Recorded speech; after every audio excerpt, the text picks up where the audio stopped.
Jumpa lagi dalam Minutes of Hope. Kita ada di bulan Desember di mana kita memperingati hari Natal. Nah, pada kesempatan ini kita akan mengingat beberapa makna Natal bagi kita.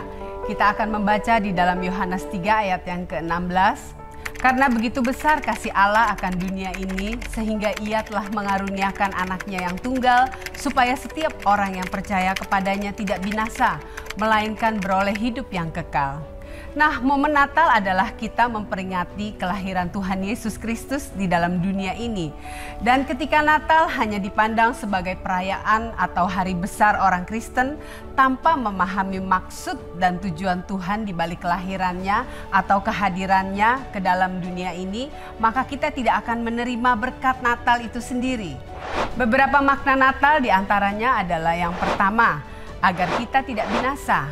Alasan pertama Tuhan mengaruniakan anaknya sebagai juru selamat bagi kita adalah agar kita tidak binasa, melainkan beroleh hidup yang kekal.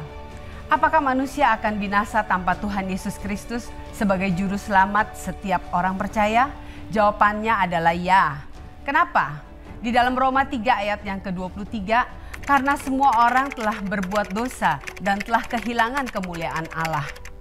Dan firman Tuhan katakan bahwa upah dosa adalah maut. Nah, saudara dan saya akan binasa tanpa seorang juru selamat yang mau menebus dosa kita dari belenggu dosa dan akibat-akibatnya.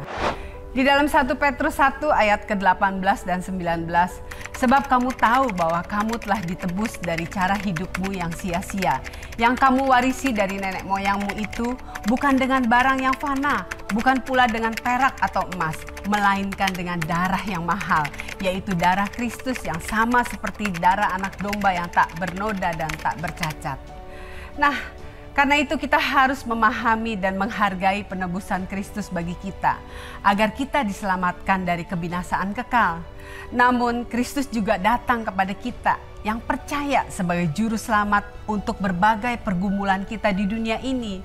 Dalam beberapa kisah yang ditulis dalam Alkitab, sebagaimana Tuhan Yesus menyelamatkan satu keadaan. Salah satu contoh yang tercatat di dalam Yohanes pasal kedua, kisah tentang satu pesta pernikahan di mana mereka kehabisan anggur untuk dihidangkan.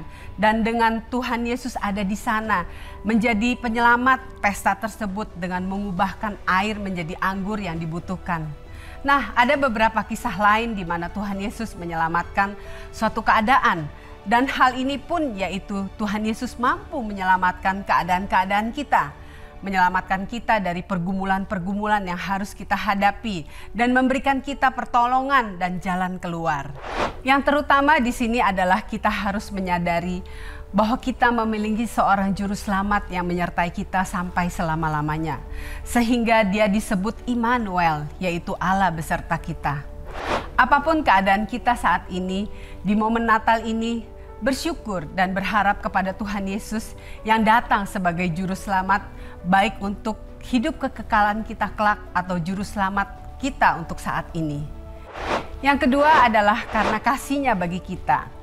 Natal mengingatkan bahwa semua karya Tuhan Yesus terjadi karena kasih Allah yang demikian besar bagi kita semua.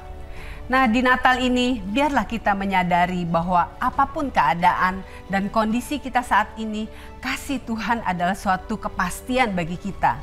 Dan Tuhan sudah memutuskan mengasihi kita dengan meninggalkan surga yang mulia dan turun ke dalam dunia dan bahkan berkorban bagi kita agar kita menerima anugerah-Nya yang luar biasa.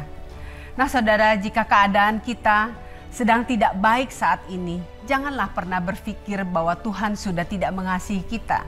Karena kasih Tuhan kekal adanya. Nah, di momen Natal ini kita mengingatkan bahwa kita dikasihi dengan cara yang luar biasa oleh Tuhan. Jangan meragukan kasih Tuhan. Nah, akhirnya saudara-saudara, semua anugerah Tuhan tersebut hanya dapat kita terima jika kita percaya dan menerima Yesus Kristus sebagai juru selamat pribadi kita. Sehingga kita tidak binasa, tetapi menerima hidup yang limpah dan kekal. Jika Tuhan mengasihi kita dengan luar biasa, bagaimana dengan kasih kita kepada Tuhan? Mari jaga agar kasih kita tidak pudar. Tetap kasihi Tuhan dengan segenap hidup kita, karena Tuhan layak disembah. Tetaplah berdoa, percaya dan berharap kepada Tuhan. Selamat Hari Natal, Tuhan Yesus memberkati.